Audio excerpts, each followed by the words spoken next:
The next section in our series, The Road to Faith, we will talk about the cost.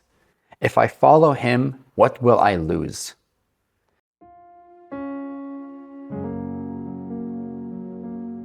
Everyone wants salvation. Few people want the cross. Everyone wants a Jesus who helps them. Few people want a Jesus who demands everything from them.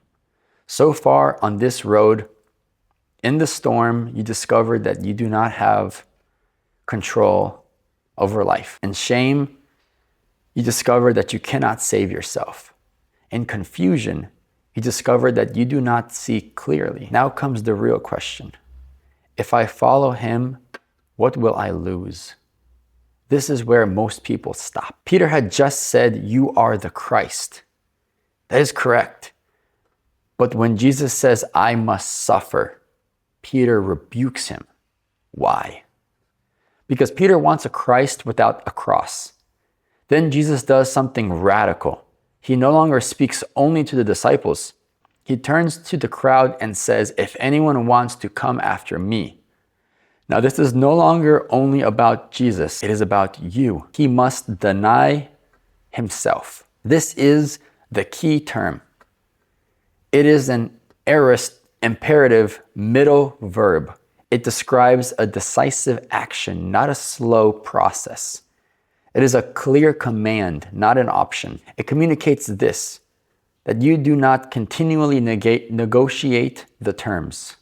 You make a radical decision. The middle voice means you must personally take this action. No one else can do it for you. The same verb appears in Peter's denial of Jesus in Mark 14:72. Peter said, "I do not know him." He disowned Jesus. Now Jesus says, "Disown yourself." Here is the powerful contrast.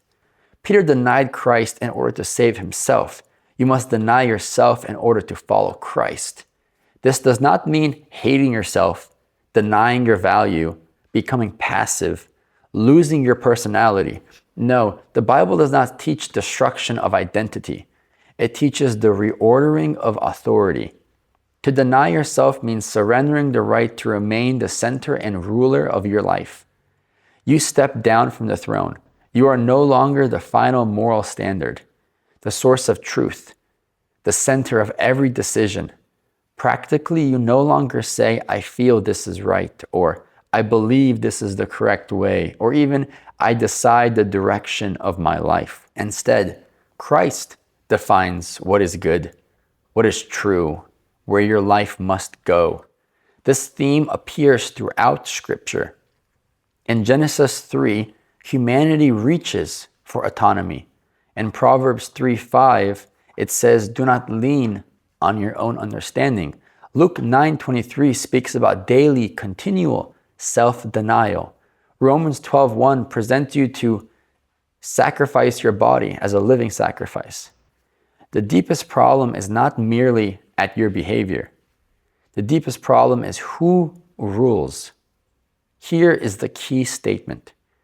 I am no longer the final authority of my life. Take up his cross. What does that mean?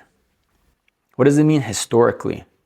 In the first century, under the Roman Empire, crucifixion was the most brutal form of execution, reserved for rebels, slaves, and dangerous criminals. A public demonstration of humiliation. It's where we get our word excruciating from. And Roman citizens were exempt from it because of how excruciating the pain was, both socially and physically. The condemned person carried his own cross, horizontal beam of the cross, by themselves as he was led through the city, exposed before everyone. The message was clear. This man has lost his life. He has lost his rights. He has lost his future. When you saw a man carrying a cross, you knew one thing. He was not coming back. It was a road of no return. This is the image Jesus uses. When he says, "Take up your cross," his listeners did not think of it as a harmless metaphor. They pictured a condemned man a final road, a life that was ending. There was no plan B, no turning back, no negotiation. Jesus is saying, following me is not about comfort. It is loyalty to the end. The phrase take up in Greek means to lift something intentionally, to assume it personally. The cross is not forced upon you. You take it up. The phrase his cross is not a generic word for hardship. It does not mean ordinary daily problems, stress, normal difficulties. It refers to the instrument of your death. What does take up your cross not mean? We must correct a popular misunderstanding. Taking up your cross does not mean my difficult wife is my cross. My difficult job is my cross. My illness is my cross. That is not a biblical use of the expression. The cross is not merely what happens to you. The cross is what you willingly choose to lose for Christ. What it truly means, taking up your cross means surrendering control. You no longer determine the final direction of your life. It means the death of autonomous identity. You no longer say, I define who I am, accepting loss. You may lose your reputation, your security, your comfort, sometimes even relationships. It means loyalty to the end. Not only when following Jesus is easy, not only when others understand you. Now, immediately before this passage, Peter says, you are the Christ. Then he rejects the cross. Jesus' answer is clear. You cannot have a Messiah without a cross. You cannot have a disciple without a cross. The 3 steps of Mark 8:34. Deny yourself, take up your cross, and follow Jesus. The order matters.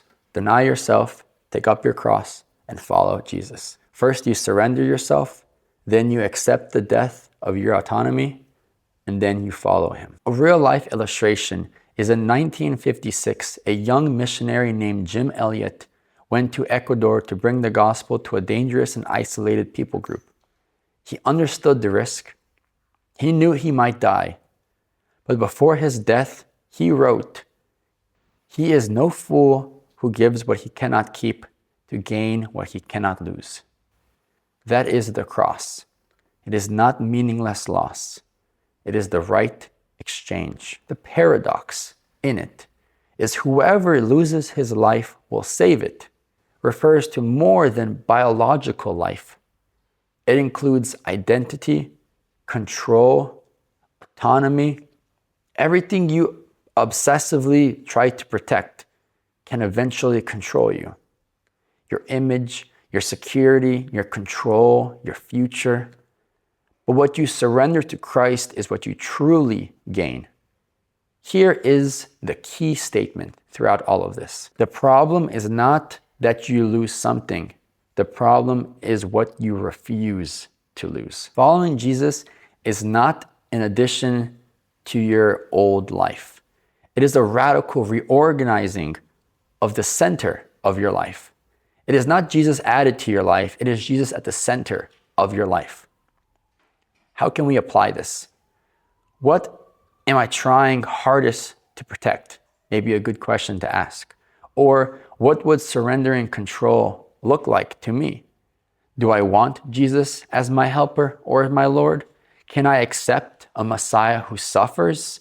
What do I gain when I lose something for him? Following Jesus may mean losing acceptance, losing comfort, losing control, sometimes experiencing real loss, but you never lose what ultimately matters. In the storm, you asked previously, why am I not in control? In shame, you asked, will he receive me? In confusion, you asked, can I see clearly?